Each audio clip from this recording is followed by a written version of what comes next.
People come from all over the world just to see the snake dens here.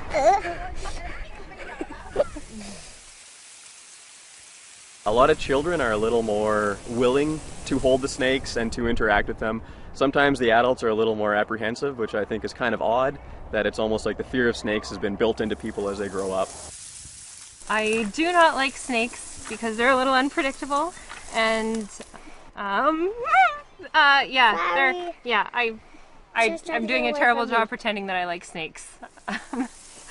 Here in the Inner Lake of Manitoba, Canada, is by far the largest aggregations or concentrations of snakes anywhere in the world.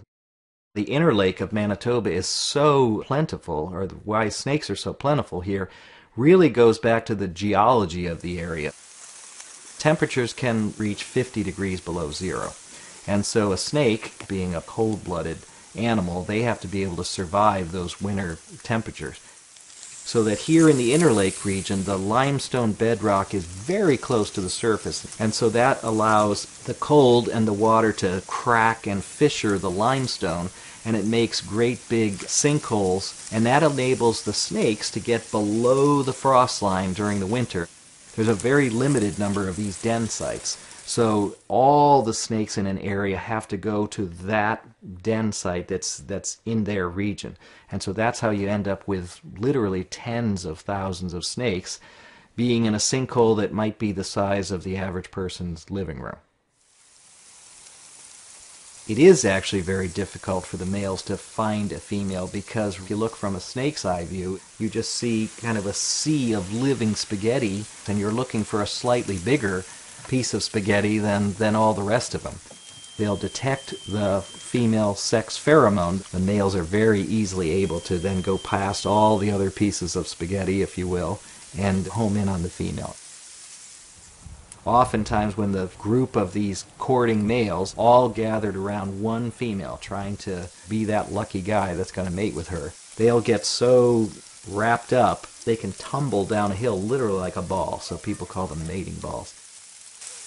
Even though there's tremendous competition for mates, the males are not fighting with each other, they don't have dominance hierarchies, they don't have territories set up like other animals would do in a similar situation. Let's get a picture in front of the big snake, okay? I like to call them the ambassadors of the reptile world. They're a great way for people to interact with wildlife. Look at Mommy and smile. The garter snakes don't have teeth, and they feel cool when you touch them and stuff. So they don't bite you. They just kind of move around in your hand really fast and stuff. Awesome job, guys. Obviously all the snakes here are harmless. The dens here at Narcissus have been set up through Manitoba Conservation, and the boardwalks have been made and they're regulated. So it's a nice place for people to come visit with minimal impact on the denning sites themselves. Way back at the turn of the century and even through the 20s, 30s, and 40s, people had a pretty bad attitude about snakes and trying to clear them out. Just times have changed a lot. I think people are much more environmentally conscious.